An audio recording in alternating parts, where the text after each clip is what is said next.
access and full access to the business that I own and the contact base that they have. And on top of that, I'll give you £75,000. It's at 22.5. Yes, I would.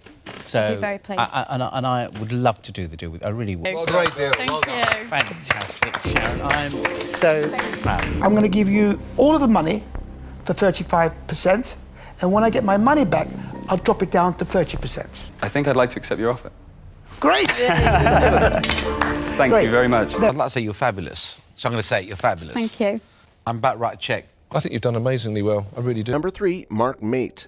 James Holmes might be a former school teacher, but the lessons he's about to teach dragons in their den are proof positive that teaching is in his blood and is closely related to its cousin, inventing. The idea is to make a teacher's time more productive and provide a helping hand by taking some of the load off of their shoulders. Mark Mate is slanted to be a marketing tool to make the tedious job of papers checking much easier for teachers. Hello, Dragons. My name is James Holmes, and I'm here today asking for a £20,000 investment, Marking Solutions Limited. Been a teacher for around 7 years, and there's nothing I like more than being in the classroom with the children. I started researching ways to speed up my marking and couldn't find anything, so I started to develop my own solution. MarkMate is a revolutionary new tool that allows teachers to leave written, personalised feedback in books using a combination of dictation and label printing. 30 books in around 30 minutes, cutting the average teacher's workload in half. I'm really impressed by the way you've been able to use such a large range of adjectives in your opening paragraph and sentence to add more detail for the reader. Question mark. Label. And that feedback is then printed instantly for me to stick into that child's book. What's more, this nifty little software comes with an option to print, providing it with the capacity to become a hardware. Interesting little device, but how will it fare in the often unruly classroom atmosphere of the den?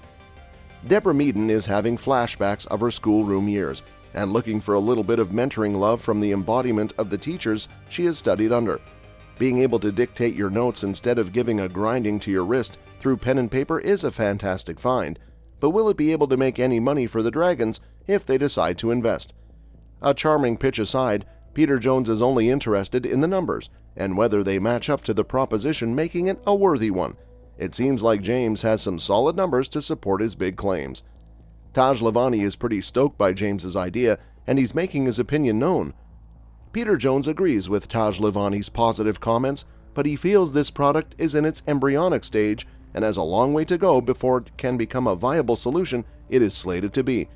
Peter Jones has removed himself as the contender in this investment bid, and that is one hit too many, since Peter is the overriding authority when it comes to high-tech business in the den. What follows is Deborah Meaden, Taj Lavani, and Jenny Campbell declining to help, but it seems that Tooker Suleiman is not about to take the same road as the other Dragons. He is willing to help out, but the price he's asking for his help is a very steep one. It's pretty neat, actually. I mean, I love when technology can provide an alternative route to make things more efficient. Yeah. But I like what you've done. I think it's great, definitely worth pursuing. James, last pupil standing. Yep. James, I'm going to make you an offer, but it's going to come at a big price. I thought you might say that. Because you're very early. I'll give you all of the money, but I want 50%. I want us to be 50-50 partners. I appreciate that greatly. I can't. If I'm being honest with you, where I was willing to go, 25%. I'll tell you, I'm going to revise my offer, but this is it. You either accept it or you don't accept it. I'm going to give you all of the money for 35%, and when I get my money back, I'll drop it down to 30%. I think I'd like to accept your offer. Great! Thank Great. you very much. But James's product is so spectacular, with so much potential to make money, that Tooker has brought his stake in the business down 50%, down to 35% for meeting James's halfway, and it seems that a deal has finally been made. Number 2, Magnamole.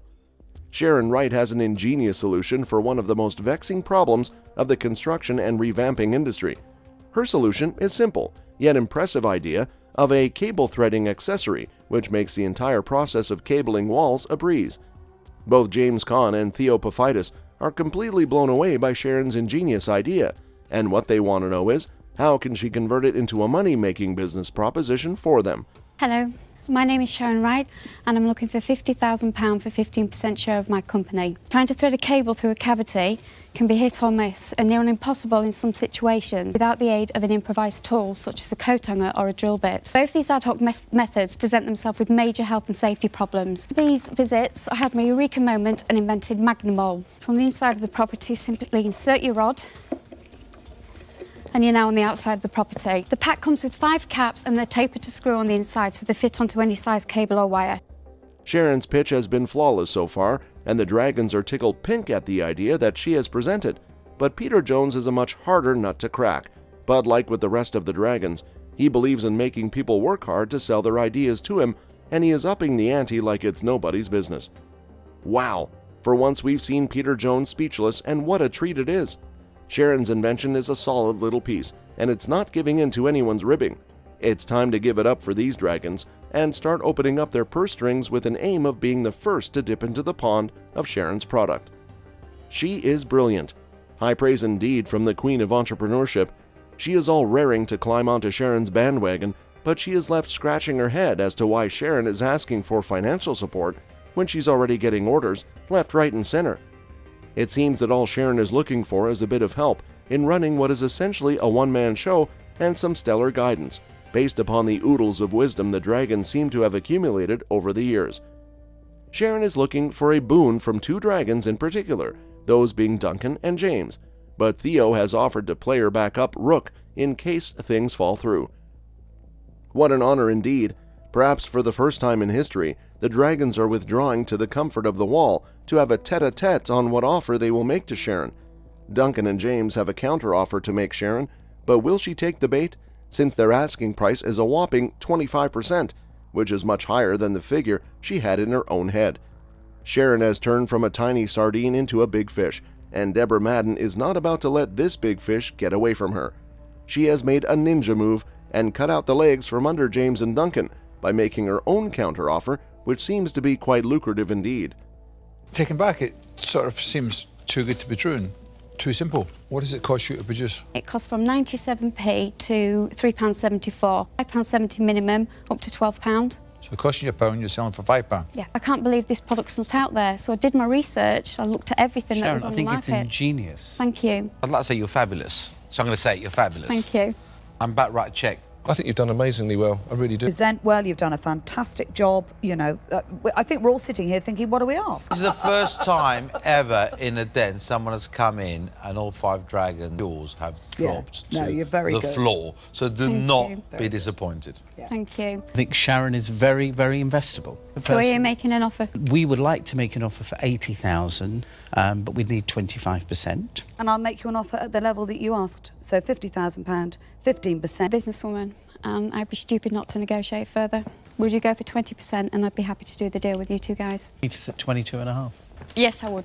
So I'd be very pleased. I would love to do the deal with. I really would. Well, great deal. Thank you. Fantastic, Sharon. I'm so proud. Peter Jones is too smart a predator not to know when their game is up and has gracefully withdrawn himself from this race. It's time for Sharon to do a bit of her own conferring beside the wall of wisdom, and her little bit of conferring has given her the moxie of coming back with an offer of her own. She has bagged the deal of the century with not 1, but 2 Dragons, willing to cough up the dough to take her global. Number 1, top-notch security. Peter Harrison and Wesley Doman are CEOs of a rapidly expanding security services company, and they need a cash inflow to meet the demands of their increasing customer base. While this company seems to be flying quite high, judging by how much business it is doing and how many smaller companies it has overtaken, the Dragons are left wondering what these 2 partners are actually looking for from them.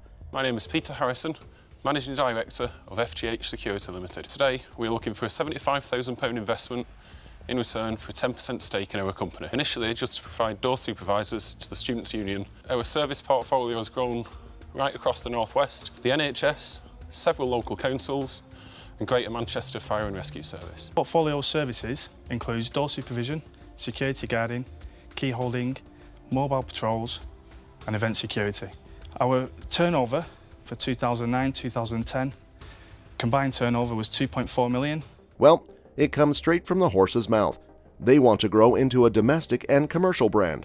James Caan is suitably impressed with the idea and the progress that this company has made, and he wants a rundown of the forecast they are making for upcoming profits. James Caan knows a winner when he sees one, and he is willing to part with a little bit of his hard-earned cash in order to claim a stake in this upcoming company. Theo is quite in line with James's assessment of the company in general, but he has a beef to pick with the stake on offer by the owners of the company. So far, their pitch hasn't impressed him enough to make an offering of his own. Deborah has pitched in with her own offer, but she wants a bigger chunk of this cake, and she wants a 15% controlling interest. It seems that the cash being promised to the newbies is definitely going up, but unfortunately the stakes being required by the Dragons are also going up. Though Duncan Ballantyne has increased the number of the cash he is willing to submit into the company, he wants a big piece of the pie. A bidding war is well underway in this den, with the Dragons going at each other's throat. James Caan's expression at this point speaks volumes. It pays big time to be tech-savvy and to own tech companies. Peter Jones has several fingers in loads of pots, and he can offer up a bonanza of high-tech gear and information, which can open doors to this rapidly expanding company it could not have even dreamed of. He is willing to provide them with financial means, as well as a plethora of contacts, combined with technical gear he has under his belt, but he wants a whopping 15% stake in their business. It's the moment of truth, and a little bit of conferring with the Wall of Wisdom is exactly what these two partners need. Well, it seems like the Wall has plenty of sage wisdom to impart to these two, as they've come back with a gut punch of a counteroffer, and what they bagged is not one, but two dragons willing to provide them with whatever means required to expand and go global. I'm going to offer you £100,000, but I want 20%. Can offer $75,000 for 10%. Thank you very much. And my offer to you is access and full access to the business that I own and the contact base that they have. And on top of that, I'll give you £75,000, but I want 15% of the company. What an amazing negotiation, and it seems that these two have played a bigger game by pitting dragon against dragon to get the best deal out of it for themselves. That's all we have for you, folks. Join us next time.